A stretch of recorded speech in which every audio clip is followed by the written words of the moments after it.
Today we will talk about the most tumultuous and intense marriage of George IV, son of King George III, and Caroline of Brunswick. Let's get started.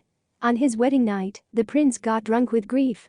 Why George IV, son of King George III, agreed to marry the fat, ugly and tactless Caroline of Brunswick remains a mystery, except that he badly needed a lot of money. He saw his ugly bride and out of desperation, asked for a drink. George IV was a notorious voluptuary and changed women like gloves. In 1785, the 23-year-old Prince of Wales fell in love with Mary Ann Fitzgerbert. He was so crazy about her that he convinced her to enter into a secret marriage with him, and she agreed. They were married by a Church of England clergyman and received a generous reward of 500. George IV and Mary Ann were very happy together for 8 years, but by then he had already accumulated a huge debt of 630,000. It was a huge sum at the time. The only way he could pay off his licentious lifestyle was to marry and give the country an heir. Parliament would then pay his debts. Since his marriage to Mary Ann was illegal, he had to look for a new bride of suitable status. George considered 2 German princesses as potential brides: Louise of Mecklenburg-Strelitz and Caroline of Brunswick. They were his cousins. Despite rumors of Caroline's rude behavior, the prince made his choice in her favor. George IV made his decision without ever meeting the bride-to-be in person, but she was described as an extremely attractive girl. Soon the king's envoy arrived in Brunswick with the intention of picking up Caroline and bringing her to England. His disappointment was unspeakably great to find that her appearance did not match his expectations. At the first meeting, Caroline appeared in a disheveled state and clearly had not washed for several days, in addition to behaving famously. The king's envoy had to teach her manners for 4 months. On April 5, 1795, Caroline and George IV were introduced to each other. Before meeting, they had only exchanged their portraits, which clearly embellished the appearance of both. The Prince of Wales saw a short, fat, and ugly girl standing in front of him. She smelled so bad that George could hardly bring himself to take a step toward her. She disgusted him. "Harris, I don't feel well. Pour me a glass of brandy, please," said the prince and, receiving the drink, drank it in front of his wife-to-be. After the prince left, Caroline was not satisfied with him either. "He is very fat and not as handsome as he is portrayed." On April 8, 3 days after they met, George and Caroline were married. A few hours before the ceremony, the prince sent his brother to his beloved Mary Ann to inform her that she was the only woman whom the prince would always love. After that, he got drunk and went to the wedding. During the first wedding night and the next 3 days, George drowned himself in brandy, trying to drown out his disgust for his wife. They spent only the first 3 nights together after the wedding. Caroline did not hide her sarcastic comments and mocked the size of Georg's male pride. As a result, he concluded that if she had anything to compare it to, he probably wasn't her first man. On their first wedding night, the prince was so drunk that he collapsed on the bedroom fireplace grate and lay there until dawn. Nevertheless, their only child was conceived in those very days. Obviously, the prince succeeded in accomplishing what was expected of him in the interest of his country. 9 months after their wedding, on January 7, 1796, George and Caroline had a daughter, Charlotte Augusta. George was unhappy with the birth of a girl, as he expected Caroline to give birth to a son. However, his father, King George III, such a circumstance did not upset at all.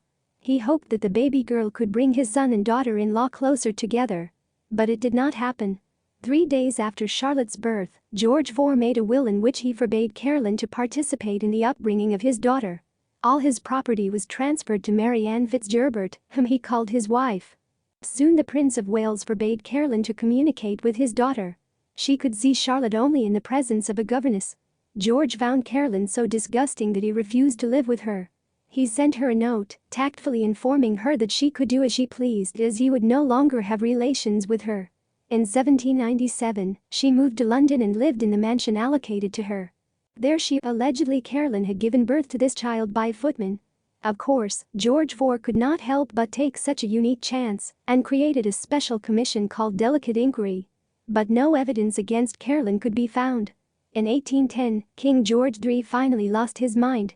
In early 1811, his son, George IV, assumed the role of Prince Regent. At this time, England continued to wage war with France. However, the public's hopes that George IV would bring an end to the bloodshed were in vain. His interests were no longer centered on geopolitical issues, but on his personal relationship with his unpopular wife. The Prince Regent ordered that Caroline's meetings with their daughter Charlotte be restricted and even threatened his wife not to express her displeasure. Although Caroline realized that her popularity among the people exceeded that of her husband, she avoided open conflict. In 1814, Caroline moved from England to Brunswick. George IV was so pleased with this that he appointed her maintenance £35,000 a year. Soon his wife found a new place of residence near Milan. Servant princes became an Italian Bartolomeo Pergami. They had an affair, which he especially and did not hide. George's hatred for his wife persisted.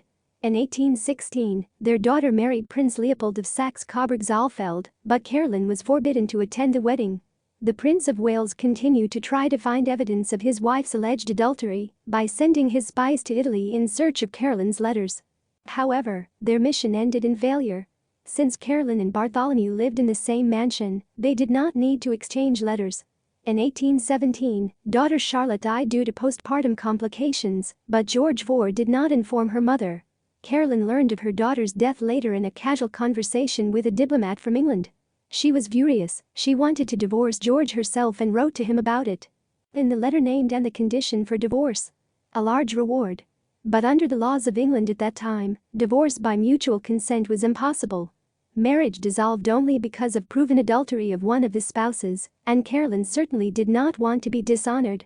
In early 1820, King George III died and George IV became the official monarch. When his wife returned to England to take her place as queen, George IV was not about to let that happen. He tried again to prove Caroline's infidelity by presenting substantial arguments to the House of Lords. For example, Italian servants claimed that Caroline and Bartholomew were not only living together, but also had a very close relationship. In response, Caroline revealed intimate details of the king's private life. As a result, George IV's final attempt to divorce his wife was unsuccessful. July 19, 1821, George IV's coronation was held without the participation of his wife. She was simply not allowed. For Caroline it was a huge blow. The next day she fell ill. August 7, 1821, she died at the age of 53. She passed away no longer a princess, but not yet a queen. Caroline was buried in her native Brunswick. And on her tombstone there is an inscription: "Here lies Caroline, the insulted Queen of England." Georg was overjoyed. He went on a binge. Every new day was like a feast. As a result, his health was severely undermined. The king was blind in one eye, weighed about 130 kilograms, and suffered severe shortness of breath. George IV died 9 years after Caroline, June 26, 1830.